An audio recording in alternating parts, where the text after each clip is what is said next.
দাদা এই মিষ্টিটা কত করে? এই মিষ্টিটার দাম 10 টাকা। এই মিষ্টিটা দিন তো, একটা খাবো। আচ্ছা দাঁড়ান দিচ্ছি।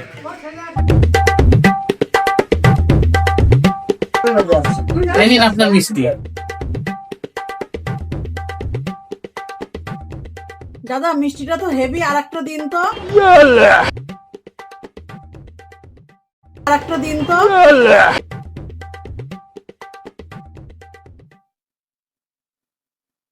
আচ্ছা দাদা হিসাবটা করেন তো, আমার কত হলো? আচ্ছা দাঁড়ান আপনার হিসাবটা আমি করে দিচ্ছি। আপনি প্রথমে খেয়েছেন 10 টাকার মিষ্টি, তারপরে আবার দিলাম 10 টাকার মিষ্টি, তারপরে আবার দিলাম 10 টাকার মিষ্টি, মোট হলো 3টে মিষ্টি। তাহলে আপনার হলো 3,03,030 টাকা। 30 টাকা দিতে হবে না, 3,03,000 টাকা বের করুন তো তাড়াতাড়ি, আরো লোক বাইরে দাঁড়িয়ে আছে। কি 3,03,000 টাকা তিনটে মিষ্টি? हैं ये क्या हो गया?